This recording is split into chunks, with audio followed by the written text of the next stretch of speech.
I think if I'm a UW fan, on one hand, I'm happy. Okay, Washington's in the top four. We're in a good position. We're finally getting some respect. A challenging win on the road at Oregon State.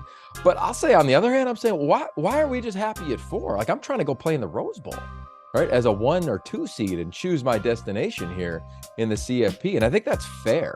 When you look at the challenging month that UW has had, nobody can compare to that around the entire country. Their strength of schedule, their strength of record, like all the things bear out to being a dramatically challenging month. And I think they've done enough.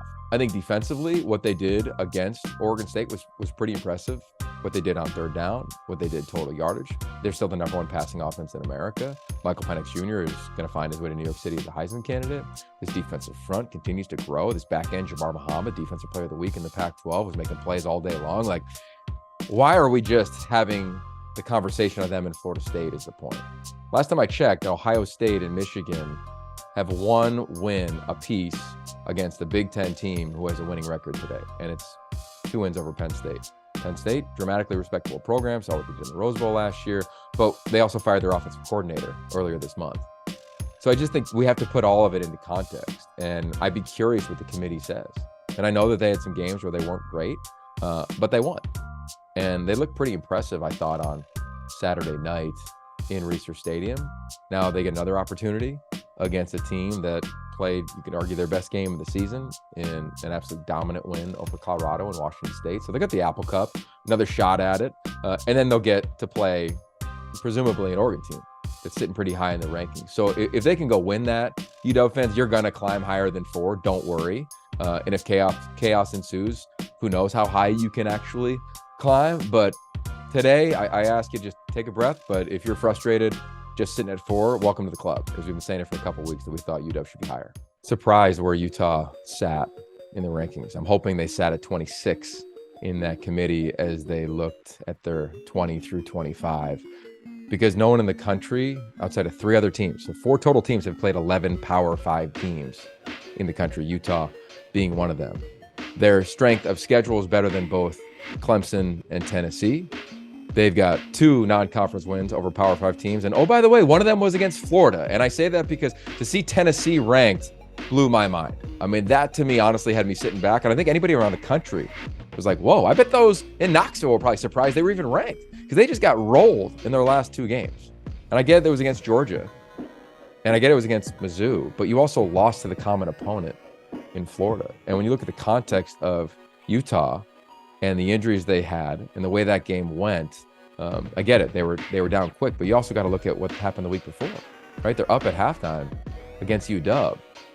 Every team they've lost to is ranked currently in the CFP. I mean, I just was surprised by that. I don't think it's close who has the best resume and who's looked the best in reality among 4 lost teams than Utah in the country.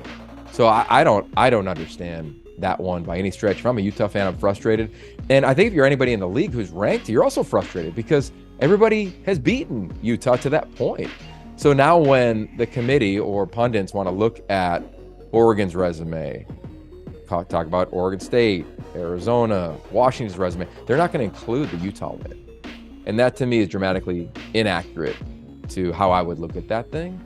So frustrated if I'm a Utah fan. You got an opportunity, though, to get right against a team that is struggling in Colorado. I'd imagine Utah would do that. I hope if they're sitting right there at 26, they find their way into the top 25, because that will benefit the margins if they're small when it comes down to it in next week's CFP. The Ducks are rolling. Let's just be real about it. If there were other teams with 1 losses, which usually is at this time in the CFP rankings, usually like 1 undefeated team. If that was the case, Oregon might be sitting the highest among anybody ranked. I mean, they've just been playing that type of football. And I get what our friends and other networks can do when you're comping resumes and strength of record and strength of schedule. I get all that, and I think it plays into it. But, as Kirk Herbstreit, our good buddy, said, you got to watch the games. You just got to watch the games.